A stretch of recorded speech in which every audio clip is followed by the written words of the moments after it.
Welcome back to Car Reviews from Michael's Movie Monsters. Today we're going to be talking about The Curve from 1998, starring Matthew Lillard, Michael Vartan, and Kerry Russell. The film was directed by Dan Rosen. And this is a movie that came out in January at the Sundance Film Festival.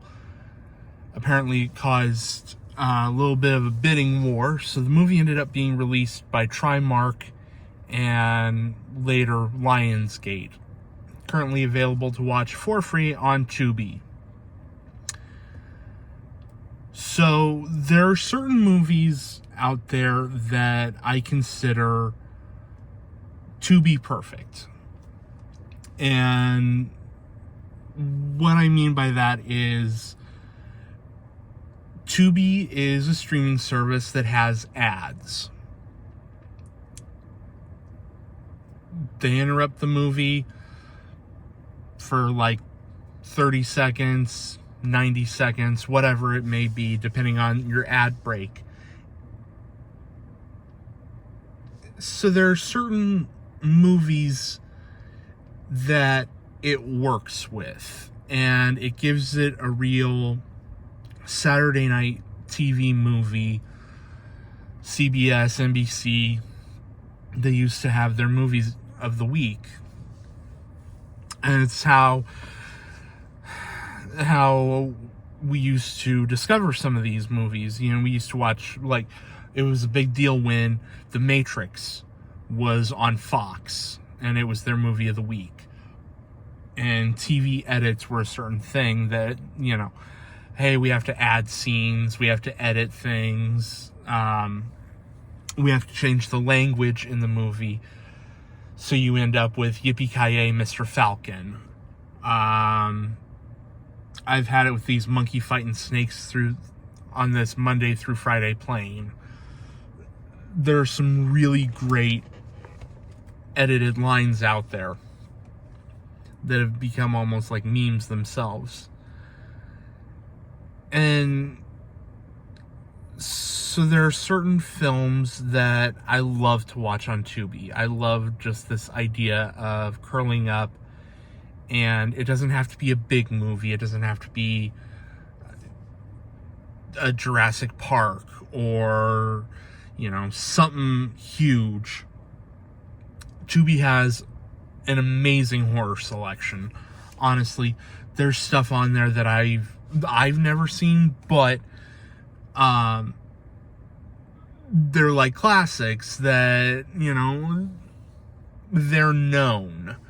I Spit on Your Grave is on there, both the original and the remake, and I think the sequel to the original. Cannibal Holocaust, Cannibal Ferox, stuff like that, you know, you don't necessarily find them on Netflix or Hulu.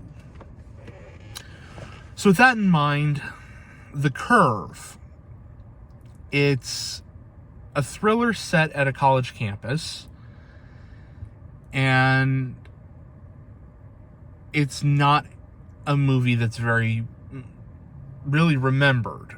Most people I've talked to about it have never even heard of it. As we get into it, there's a reason why. There's a old urban legend or rumor that if your roommate at college kills themselves, sorry YouTube, if they take their life, you automatically get a 4.0 grade average. So for this movie, the first third of it is two college students are planning on murdering their roommate and making it look like a suicide, so that way they'll get a 4.0 and they'll go to Harvard. What happens afterwards becomes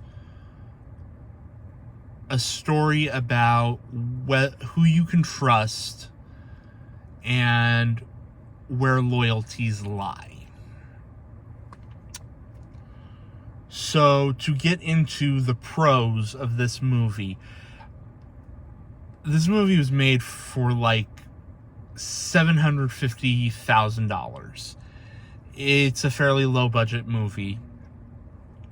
And for what they had and what they were able to accomplish, it's a movie. It has beginning, middle, end. It has direction. It has a vision. There's humor to this movie that is kind of dark. There's times when the humor is very subtle and works wonderfully.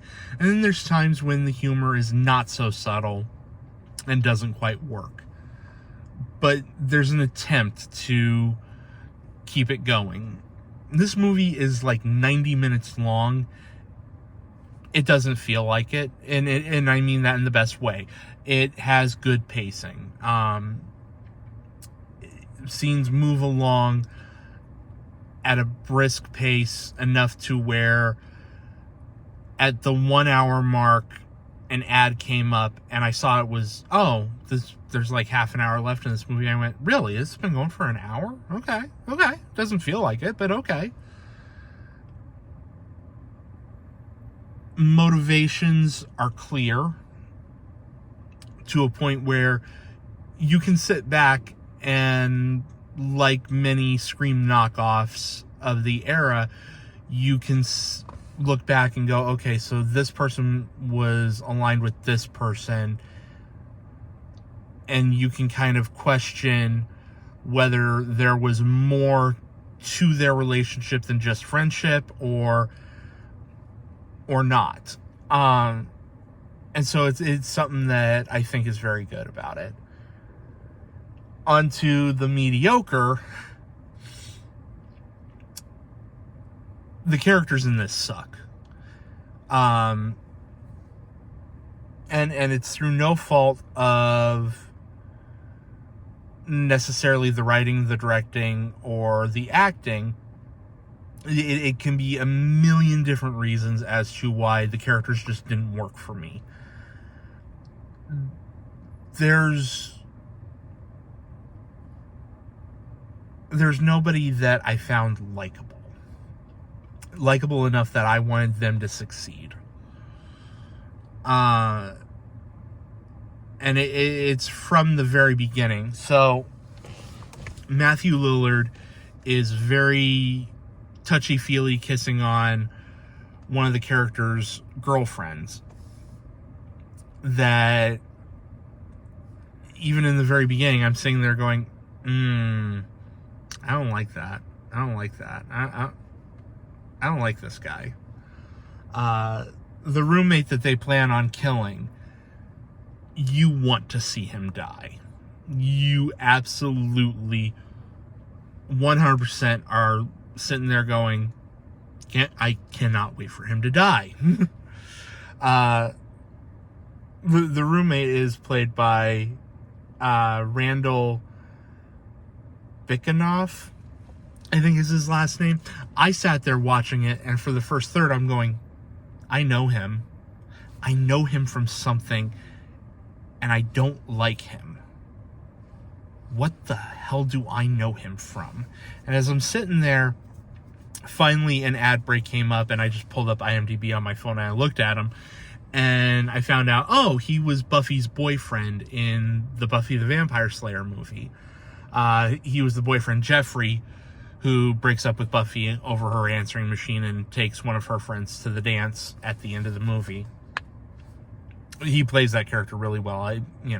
I will say, for some of the characters that I thought were not played very well, I thought he did a good job.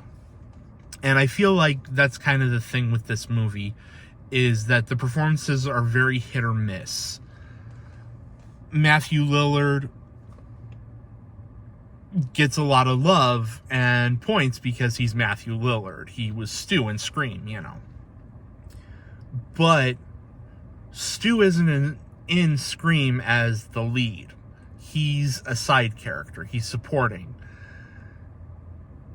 With this, it kind of showed what would happen if that character, as it is played, was one of the main focuses. If the movie didn't follow, if Scream didn't follow Sidney, if it followed the two killers, then you would have this movie. And there's always kind of been a part of me that has wanted an alternate version where, hey, how did they plan this? How'd they do this?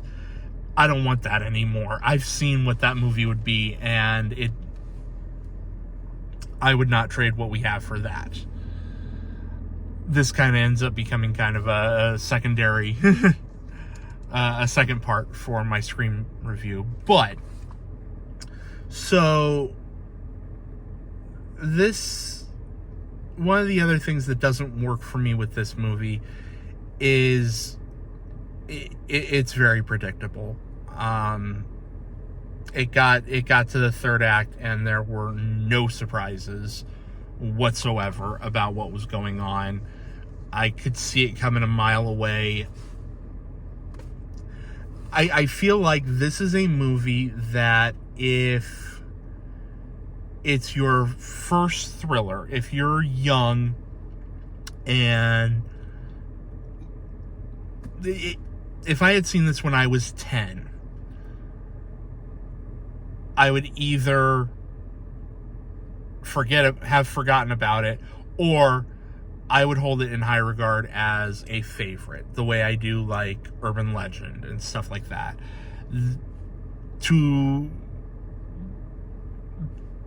Because as you get older, your tastes change and all that. I just feel like this movie, it's kind of forgettable. But where would I rank this? Would I recommend this?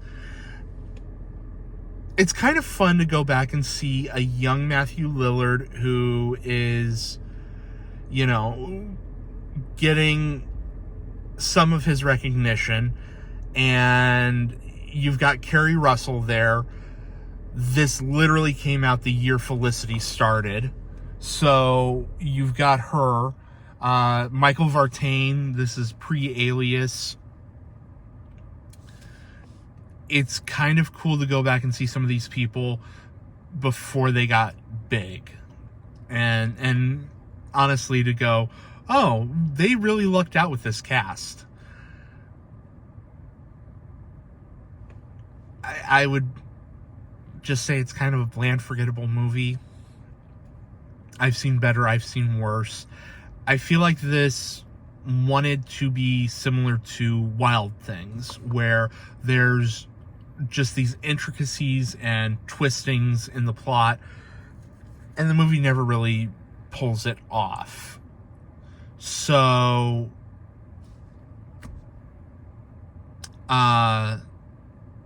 yeah, I've seen better, I've seen worse. Go into it, have a Saturday night, take an edible, or, I don't know if I can say that, go in on a Saturday night, have a nice, fun evening, prepare yourself for something middle of the road, and I think you will be pleasant. You'll have a good time with it. Yeah. So that's what I've got right now. Coming up next on the channel, we're going to be reviewing The Jester. Oh, before I forget, the alternate titles for this movie are absolutely hilarious to me. So the movie is called The Curve. It was released in Great Britain as Dead Man's Curve, but it was released in Mexico as Falso Suicido. I find it absolutely hilarious. So, coming up next on the channel, The Jester, and I will talk to y'all later. If